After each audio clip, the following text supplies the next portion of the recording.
யோகிராம் சுரத்குமார், ஜெயகுரு ராயா. யோகியுடன் கொஞ்ச தூரம்.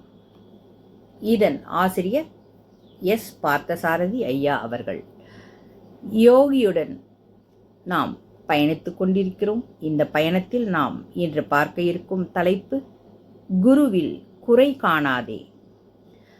காவி உடையணிந்த கிரகஸ்தர் அவர். யோகி சில வருடங்களாக அவருக்கு தெரியும். யோகி தனக்கு தீட்சை அளித்தார் என எல்லோரிடமும் சொல்லிக் கொண்டிருப்பார். ஆனால் யோகி அவருக்கு தீட்சை அளிக்கவில்லை என பல சமயங்களில் சொல்லியும் அந்த அன்பர் விடாது யோகிதான் தன் தீட்சா குரு என அனைவரிடமும் சொல்லி வந்தார். உள்நாட்டிலும் வெளிநாட்டிலும் அவரை பின்பற்றுபவர்கள் பலர் இருந்தனர். அவர் ஒரு தொண்டு நிறுவனமும் நிறுவி நிர்வாகம் செய்து வந்தார். அந்த தொண்டு நிறுவனம் மூலம் ஒரு பத்திரிகையும் நடத்தி வந்தார். யோகியின் திருமேனி வயதின் முதிர்ச்சியில் தளர்வடைய சில பெண்கள் அவர் தம் திருமேனியை பராமரிக்க தங்கள் வாழ்க்கையை அர்ப்பணித்தார்கள். யோகி தங்கள் இல்லத்துக்கே அழைத்து சென்று கவனமுடன் அவர் மேனியின் ஆரோக்கியத்துக்கு பங்கம் வராத உணவும் உடையும் அளித்து பராமரித்து வந்தார்கள். தந்தைதான் தன் சரீரத்தை கவனிப்பதற்காக அந்த பெண்களை அனுப்பியுள்ளார் என்று யோகி அனைவரிடமும் சொன்னார். அந்த பெண்களிடம் யோகி தன் கருணையையும் அருளையும் வாரி வழங்கினார். காவி உடை அணிந்த கிரகஸ்தர் யோகியிடம் தன் நெருக்கத்தை மேலும் அதிகரித்துக் கொள்வதற்காக அந்த பெண்களை வானலாவ புகழ ஆரம்பித்தார். அந்த பெண்களை புகழ்ந்தால் யோகிக்கு மிகவும் பிடிக்கும் என எண்ணிக்கொண்டார். யோகி சொன்ன வார்த்தைகளின் சாராம்சத்தை புரிந்து கொள்ளாது அந்த அன்பர் தன்னுடைய பத்திரிகையில் அந்த பெண்களை பற்றி மிகவும் சிலாகித்து எழுதினார். அந்த பெண்களின் அன்பினால் யோகி தடுமாறி கீழே விழுந்து விட்டார் எனவும் அந்த கட்டுரையில் எழுதியிருந்தார். அந்த பத்திரிகையை தற்செயலாக படித்த நான் கோபத்தில் கொந்தளித்து விட்டேன். பக்தர்கள் பலர் ராம ஜபம் செய்யும் கூட்டத்துக்கு யோகியை அழைத்திருந்தார்கள். யோகியும் அந்த பெண்களும் அங்கே சென்றிருந்தார்கள். கிரகஸ்தர் தான் அந்த நாம ஜபம் சொல்லும் கூட்டத்தை ஏற்பாடு செய்திருந்தார். அந்த கூட்டத்தில் உள்ள அனைவரும் அவரது பத்திரிகை விநியோகம் செய்யப்பட்டது. பத்திரிகையில் உள்ள கட்டுரையை யோகி அங்குள்ள அனைவரையும் ஒவ்வொருவராக படிக்கச் சொன்னார். ஒவ்வொருவரும் கட்டுரையை வாய்விட்டு படித்தார்கள். யோகி அவர்கள் ஒவ்வொருவரின் அபிப்பிராயத்தையும் கேட்டார். அவர்களும் கட்டுரையை வானலாவ புகழ்ந்தார்கள். அக்கட்டுரை யோகியின் திருவருளாலேதான் வெளிவந்ததாகவும் அதன் மூலம் அப்பெண்களின் மேன்மை புரிய வந்ததாகவும் கூறினார்கள். ஒவ்வொருவரும் இவ்வாறு கூறும்போது யோகி அட்டகாசமாக பெருஞ்சிரிப்பு சிரித்தபடி சிரித்தார். 3 நாட்கள் தொடர்ச்சியாக இக்கட்டுரையே அங்குள்ளோர் அனைவரையும் யோகி திரும்ப திரும்ப படிக்க வைத்து அவர்களிடம் கருத்தை கேட்டார். படித்தவர்களும் பெருமிதத்தோடு கட்டுரையை புகழ்ந்து தள்ளியபடி இருந்தார்கள். 3 தினங்களுக்கு பின் யோகி மீண்டும் அந்த பெண்களை அழைத்து கொண்டு அவர்களது இல்லத்துக்கு சென்றார். ஒரு நண்பரின் காரில் நான் யோகியையும்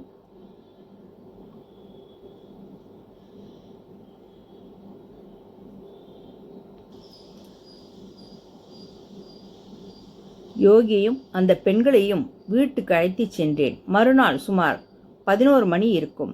ஆசிரமத்துக்கு அடிகோலிய ஜனார்த்தனன், ராமமூர்த்தி இவர்களுடன் நானும் ஆசிரம கட்டுமான விஷயமாக யோகியிடம் அறிவுரை கேட்பதற்காக அந்த இல்லத்துக்கு சென்றிருந்தேன். நாங்கள் சென்ற சமயம் சுமார் 25 பக்தர்கள் வரை குழுமியிருந்தார்கள். அவர்களை யோகி பத்திரிகையில் அந்த பெண்களை பற்றி வந்திருந்த கட்டுரையை மீண்டும் மீண்டும் படிக்க வைத்து கொண்டிருந்தார். நாங்கள் யோகியை நமஸ்காரம் செய்துவிட்டு யோகி காட்டிய இடத்தில் அமர்ந்தோம். யாரோ அந்த கட்டுரையை படித்து கொண்டிருந்தார்கள். அதை கேட்க கேட்க எனக்கு வெகுவாய் கோபம் பீறிட்டு வந்தது. அந்த கட்டுரையை நின்றபடி வாய்விட்டு படிக்குமாறு ஜனார்தனனிடம் யோகி சொன்னார். அவர் படிக்கும் பொழுது யோகி கையில் ஒரு பிரம்பால் ஜனார்தனனை அடிப்பது போல் உயர்த்தி பிடித்து கொண்டு நின்றார். அவர் படித்து முடித்தபின் ஜனார்தனத்தை அமரச் சொல்லிவிட்டு என்னை அழைத்தார். பார்த்தசாரதி, இதை படிக்கலாம். யோகி பத்திரிகை அந்த கட்டுரை வந்த பக்கத்தை எடுத்து என்னிடம் கொடுத்தார். நான் சத்தமாக படிக்க ஆரம்பித்தேன். யோகி என்னை அடிக்க எத்தனிப்பது போல் பிரம்பை உயர்த்தி பிடித்து என் எதிரே நின்றார். எந்த பகுதியெல்லாம் அந்த கட்டுரையில் எனக்கு பிடிக்கவில்லையோ அதையெல்லாம் நான் மேலும் உரக்க படித்து யோகியை உற்று பார்த்தேன். நான் பார்த்ததும் யோகி பிரம்புடன் இருந்த தன் கையை கீழே தளர்த்தி கொண்டு முகத்தையும் தாழ்த்தி கொள்வார். ஒரு வழியாக படித்து முடித்தேன். அங்கேயே நின்று கொண்டிருந்தேன். யோகி என்னை அமரச் சொல்லவில்லை. நான் நின்று கொண்டே இருந்தேன். யோகி அங்குள்ள இடத்தில் குறுக்கும் நெடுக்குமாக சில கணங்கள் நடந்துவிட்டு என் எதிரே மீண்டும் வந்து நின்றார். இந்த கட்டுரை சரியானதுதானா? யோகி கேட்டார். இல்லை என்று சத்தமாக குரல் கொடுத்தேன். அங்கே இருந்த அனைவருக்கும் ஒரே அதிர்ச்சி. என்ன நடக்குமோ என்ற பயம் அங்கே இருந்த அனைவரது முகத்திலும் தெரிந்தது. சில நிமிடங்கள் கரைந்தன. நான் நின்று கொண்டு இருந்தேன். யோகி தன்னிடத்துக்கு சென்று அமர்ந்தார். என்னை அழைத்து அவர் எதிரே உட்கார வைத்தார். கட்டுரையில் எது உனக்கு பிடிக்கவில்லை? யோகி கேட்டார். என் குரு வீழ்ந்து விட்டார் என எப்படி அவர் எழுதலாம்? அந்த சொல் ஒவ்வொன்றும் இந்த பிச்சைக்காரன் சொன்னதுதான். ஒரு ஞானி சொன்ன சொல்லை இப்படித்தானா அனர்த்தமாக அபத்தமாக பொருள் செய்து கொள்வது? அதுவும் தன்னை ஒரு சாதுவென பிரகடனப்படுத்தி கொண்டவர் செய்யக்கூடிய செயலாயுது?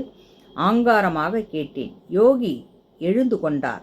ஒவ்வொருவரிடமாக சென்று அவர்களின் எதிரே நின்று கேட்டார். நீ என்ன நினைக்கிறாய்? இந்த பிச்சைக்காரன் பாவியா? இவன் வீழ்ந்து விட்டானா? ஒவ்வொருவரும் ஒரு பதில் சொன்னார்கள். ஒரு பக்தர், சுவாமி, நீங்கள் மிக உயரத்தில் இருக்கிறீர்கள், நீங்கள் கீழே விழ முடியாது என்றார். மிக உயரத்திலிருந்து விழுந்தால் உயிர் தப்பாது. யோகி பதிலுரைத்து அடுத்தவரிடம் சென்றார். அந்த பக்தை, உங்களிடம் நான் அசாத்திய நம்பிக்கையும் பக்தியும் கொண்டுள்ளேன் என்று கூற யோகி அடுத்தவரிடம் சென்று அதே கேள்வியை கேட்டார். இந்த பிச்சைக்காரன் மோசமானவனா? பக்தர் பதறியபடி கதறி எழுதார். இவர் இந்த பிச்சைக்காரனின் வீழ்ச்சியைக் கண்டு அழுகிறார்.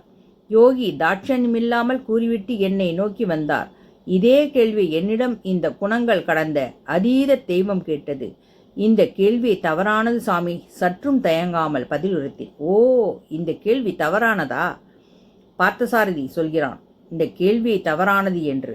யோகி மீண்டும் தன் இருக்கையில் அமர்ந்தார். பார்த்தசாரதி, உனக்கு இந்த கட்டுரை பிடிக்கவில்லை என்றால் இதை விமர்சனம் செய்து நீ ஒரு கட்டுரை எழுது. சரி சுவாமி, நான் எழுதுகிறேன். ஆனால் யார் அதை பிரசுரம் செய்வது என்று நான் கேட்டேன். இந்த பிச்சைக்காரன் அந்த சாதுவிடம் கெஞ்சி கேட்டு உன் கட்டுரையை அவர் பத்திரிகையில் பிரசுரம் செய்ய சொல்லுவான். அப்படியென்றால் நான் கண்டிப்பாக எழுதுவேன் சுவாமி. அங்கே இருந்த பக்தர்கள் அனைவரும் குருவை தவறாக விமர்சித்த ஒரு கட்டுரையை பாராட்டினோமே என பயந்து போனார்கள். திகிலான நடுக்கமான பல நிமிடங்கள் கரைந்து கொண்டிருந்தன. சிறிது சிறிதாக குருவின் முகத்தில் சாந்தம் தவழ ஆரம்பித்தது. என்னுடைய ஆத்திரமும் குறைந்தது. பார்த்தசாரதி, அந்த கட்டுரையின் ஆசிரியருக்கு சமுதாயத்தில் சிறிது மரியாதை இருக்கிறது. அதை நாம் கெடுக்க வேண்டாம். எனவே நீ கட்டுரை எழுத வேண்டாம், யோகி சொன்னார். சரி சாமி, நான் பணிவோடு சொன்னேன். என் மனம் அமைதி அடைந்தது. எனினும் சில நிமிடங்கள் கழித்து பக்தை ஒருவர் இந்த கட்டுரையையும் அதன் ஆசிரியரையும் கடுமையாக விமர்சித்து மற்றொரு ஆன்மீக பத்திரிகையில் எழுதினார். குரு ஆண் பெண் பேதங்கள் கடந்தவர். குருவின் காரியங்கள் யாவும் ஒருவர் தேகாபிமானத்தை கடந்து தெய்வீக நிலையை அடைய வைக்கக்கூடியது. அதற்காக குரு விந்தையான காரியங்கள் செய்வார். குருவின் காரியங்கள் ஒருவருக்கு புரியாமல் இருக்கலாம். ஆனால் புரிந்துவிட்டது போல் பாவனை செய்து அந்த புனித காரியங்களை தவறாக விமர்சிக்கும் பாவத்தை பண்ணாமல் இருப்பது அனைவருக்கும் நல்லது. யோகிராம் சுரத்குமார், ஜெயகுரு ராயா. நாம் மௌனமாக பகவானையே நினைத்து பகவானுடன் நம் இறுதி மூச்சு வரை பயணித்து கொண்டே இருப்போம்.